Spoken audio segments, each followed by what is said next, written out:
L'armée des ombres. Du haut de ces 10 millions de soldats, certains se démarquent plus particulièrement. Aujourd'hui, je vais vous parler des 10 ombres qui, selon moi, sont les plus puissantes de l'armée des ombres. Bon, juste avant que la vidéo commence, je tiens à préciser que celle-ci contient du spoil, donc si tu n'es pas à jour dans le manoir, bah ne la regarde pas. Et je ne parlerai pas non plus des ombres temporaires comme Kamish, Min Beong ou la Reine des Fourmis, parce que je trouve que ça n'a pas grand intérêt de les classer, vu qu'elles sont temporaires.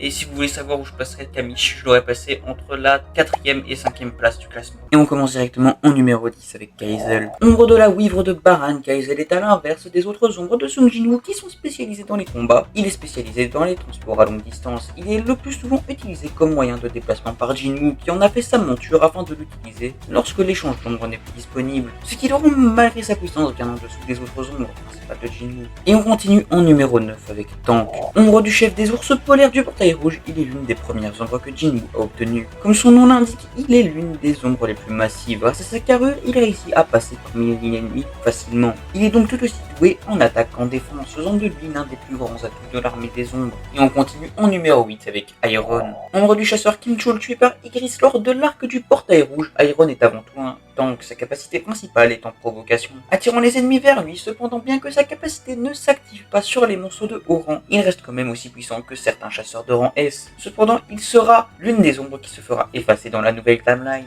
Et on continue en numéro 8 avec Jima. Ombre d'un méga battu par Jin Woo lors d'un portail de rang A, Jima possède la capacité de se transformer afin de devenir géant et se bat avec un trident. Jima étant à l'origine un boss de donjon de rang A, il possédait déjà de son vivant la force d'un chasseur de rang S faible. Et une fois devenu une ombre, il arrivera à se battre seul contre de nombreux monstres de rang S, lors de la bataille finale atteignant même le grade de général. Et on continue en numéro 7 avec Grid.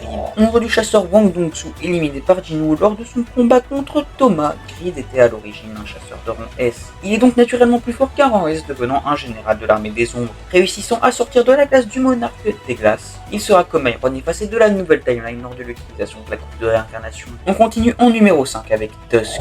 Ombre du grand enchanteur Kargalgan, que Jin Woo a battu lors d'un raid de rang A, il s'est vu confier par Jin Woo l'envoi d'avarice, lui lance les dégâts magiques. De plus, il possède pas moins de 18 hymnes magiques différents. Il a été capable de rivaliser avec le souffle de la copie de Baran et d'éliminer la plupart des fourmis appelées par le roi des fourmis dans l'arc de Jeju. Il a également réussi à se libérer de la glace du monarque des glaces une fois que Jin Woo récupérera ses pouvoirs d'Ashborn. Tusk, qui deviendra plus puissant, arrivera carrément à bloquer les communications de Yogmund. Il continuera de suivre fidèlement Jin Woo après l'utilisation de la coupe de réincarnation. Il sera comme les autres ombres du classement, une des ombres qui gardera son apparence d'ombre lors du tuto de Sung Suo, démontrant sa capacité à être un général. Et on continue en numéro 4 avec l'ombre du leader des titans. Sûrement l'ombre la moins connue de ce classement, il est l'ombre du chef de l'armée des titans. Avant d'être une ombre, il restait sûrement supérieur à des boss de rang S. Et une fois devenu une ombre, celui-ci se verra autorisé à garder sa forme d'ombre lors du tuto, ce qui n'était autorisé que aux ombres de niveau général. Au niveau de ses capacités dont on a vu que très peu d'utilisation, on sait déjà qu'il faisait partie des plus puissants de son espèce. Il est donc capable d'utiliser une technique proche du corps spirituel des monarques, réduisant sa taille et devenant plus fort. Mais à part ça, on n'en sait pas vraiment plus sur ses capacités. Et on continue directement en entrant dans le podium avec le numéro 3, qui n'est nul autre que Igris. Ombre du commandant Igris le Sanglant, il était déjà à l'origine un général de l'armée des ombres. Il fut placé dans le donjon de changement de classe comme épreuve afin de tester Jin Woo pour sa succession au titre de monarque des ombres. Après avoir été vaincu par Jin Woo, il sera extrait, devenant la première ombre de Sung Jin Woo. Au fur et à mesure que le temps passa, Igris retrouvera sa force petit à petit au fil de l'évolution de Jin Woo. Au niveau de ses capacités, Igris utilise le glaive du roi démon que Jin Woo lui remettra lors de son combat contre Chain, et est donc capable de générer de la foudre à chaque fois qu'il brandit son épée. Mais suite à son retour au rang maréchal, il sera capable de tenir tête au monarque de la glace le temps que Jin Woo tue celui des bêtes. Après l'utilisation de la coupe de réincarnation, Igris continuera à servir fidèlement Jin Woo. Il sera également le premier boss que Suo affrontera. Et on continue en numéro 2 de ce classement avec Beru. Mon ombre préféré, Beru, est l'ombre du roi des fourmis que Jin Woo tuera lors du raid de l'île de Jeju.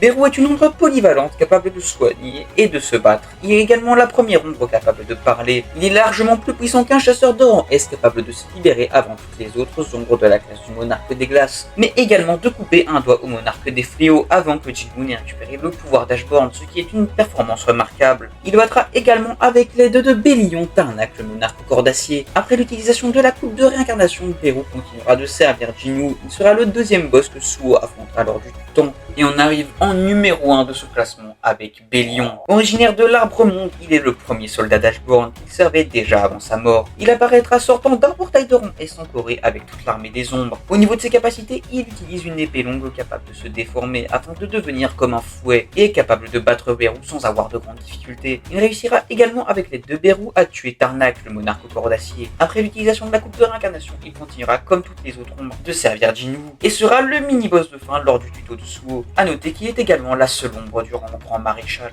Merci d'avoir regardé cette vidéo, j'espère qu'elle vous a plu. J'ai pris un peu plus de temps que d'habitude, je m'en excuse, étant donné que fallait que je prépare la vidéo de la semaine prochaine aussi, puisque je suis en période d'examen et que du coup je vais pas pouvoir en faire, donc voilà.